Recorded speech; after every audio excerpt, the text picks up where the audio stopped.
ऐसा लगा अंत में बताइएगा जरूर। अरे बहू, चाय ले ले, उठ जा बेटा। अरे मम्मी रहने देती ना, मैं उठ तो रही थी। अरे कोई बात नहीं, खाने में क्या बनाना है वो बता दे। देख लो माँ, कुछ भी जो ये कहे बना लेते हैं। बेटा मैंने तो जो सब्जी थी वो काट दी है, तू बस रोटियां बना लेना। ये हर रोज सुबह का सीन था ममता के ससुराल का। एक दिन पड़ोसन कहती है, अरे बहन जी, सारा दिन काम करती रहती हो, थकती नहीं क्या आप? बहू क्या करती रहती है सारा दिन? अरे वो भी कुछ ना कुछ करती ही रहती होगी। अब इतनी भी बूढ़ी तो नहीं हूं मैं जो बैठ जाऊं कि सामने काम पड़ा है और मैं बैठी रहूं। अरे लेकिन बहू की तो आदत खराब हो जाएगी जब सारा काम आप ही कर दोगी। अरे ठीक है ना, कम उम्र में हमारी भी शादी हुई थी। अब आजकल के पढ़ने लिखने वाले बच्चों को सारी जिम्मेदारी लेने में भी तो वक्त लगता है। बहू है तो क्या हुआ, मेरी बेटी की उम्र की ही है ना। एक उसे भी देख लो, चाय बनाने के सिवा आता ही क्या है। ममता से सारी बात करती है। हाँ मम्मी जी ही ज्यादा काम करती हैं, इसमें कोई दो राय नहीं है। लेकिन मैं भी क्या करूं, ऑफिस और घर के बीच जो वक्त मिलता है उसी में काम कर लेते हैं, है ना। दिन बीत रहे थे। सास बहू के बीच की बॉन्डिंग अच्छी थी, लेकिन जब बहू माँ बनती है तो जो थोड़ा बहुत काम किया करती थी वो भी छोड़ देती है। बहू ये ले, तेरे लिए बनाया है, इसको खाने से बच्चा और तू दोनों स्वस्थ रहेंगे। ठीक है माँ जी। माँ जी, वो बच्चे के लिए गद्दे जो सूख रहे हैं ना छत पर, जरा ले आइए ना। तभी वहां पति आ जाता है। अरे माँ रुको, मैं ले आता हूँ, तुम मेरा खाना लगा दो। माँ किचन में चली जाती है। पता है, बगल वाली डॉली है ना, वो लोग हमारी साइड के हैं। उसकी सास ने तो उसकी हड्डियों को मजबूत करने वाले लड्डू बनाए हैं। उसे भी बच्चा हुआ है ना। पता नहीं मम्मी जी क्या पानी सा उबाल कर दे देती है, मैं तो बस वही खा लेती हूँ। अरे तो तुम्हारे साइड बनता है तो तुम अपनी माँ से बोल दो, वो बना देंगी। आहा, माँ की तबीयत ठीक नहीं रहती, तुम जानती हो ना, कैसे बनाएंगी वो। अरे क्या हो गया सासू माँ को, कल तक तो फेसबुक में किटी की फोटो डाल रही थी। अच्छा अच्छा चुप रहिए, डॉली की सास ने बनाया है, तुम लोगों का भी तो फर्ज बनता है। तभी वहां सास आ जाती है। ये ले बहू गर्म पानी की बोतल, गर्म पानी पीने से पेट अंदर हो जाएगा। नहीं नहीं माँ जी, गर्म पानी पीने से प्यास नहीं बुझती।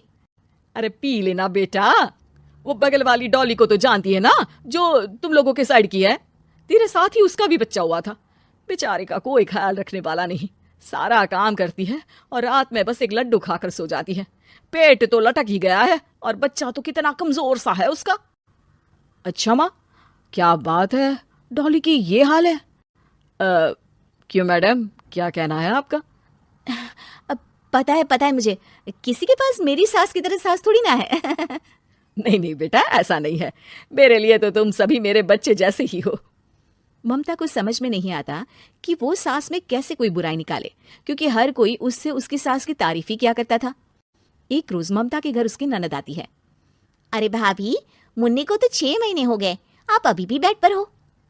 आ गई है आप, कैसी हैं बुआ, बच्चा होने के 6 महीने बाद आई हैं आप। भाभी अमेरिका दूर है ना, तो वक्त लग जाता है। अब इनकी छुट्टी अभी थी तो सभी आ गए। वैसे माँ कहाँ है? थकी हारी सास बेटी को देखकर खुश हो जाती है। माँ, इस बार तेरा वीजा तैयार है, मेरे साथ चलने को तैयार रहना।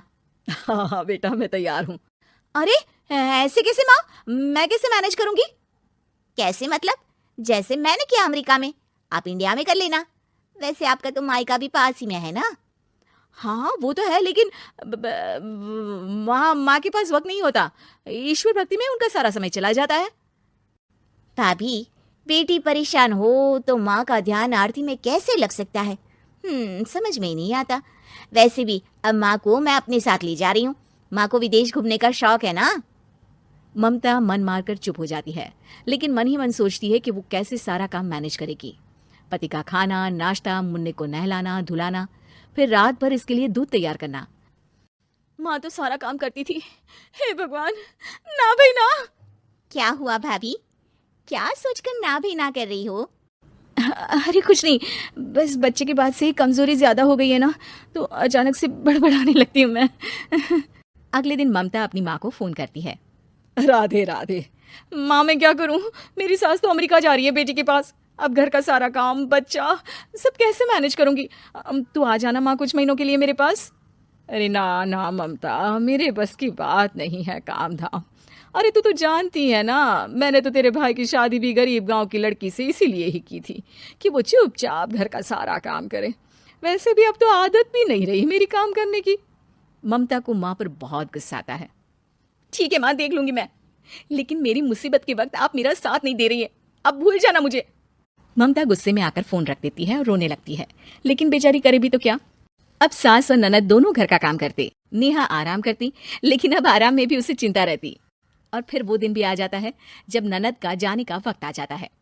भाभी मैं जा रही हूँ, अपना और मुन्ने का ख्याल रखना। ममता सास को देखती है और गले लगकर रोने लगती है। माँ जल्दी आ जाना। सास मुस्कुराकर कहती है, कहाँ से ममता, मैं कहीं नहीं जा रही। मैंने देखा कि मेरे जाने की बात से ही तू परेशान हो गई थी, इसीलिए मैंने अपना जाना कैंसिल कर दिया है। तू चिंता ना कर, मैं तेरे साथ ही रहूंगी। ममता को अपनी माँ की बात याद आती है कि कैसे उसके कहने पर भी ममता की परेशानी को समझने की बजाय उसने मना कर दिया, जबकि सास ने बिना कुछ कहे बहू की समस्या पढ़ ली। हाँ माँ, हम सब साथ चलेंगे बाद में दीदी के घर अमेरिका। आज से आप रानी बनकर रहना और मुन्ने को देखना। मैं समझ चुकी हूँ कि मेरा फर्ज क्या है।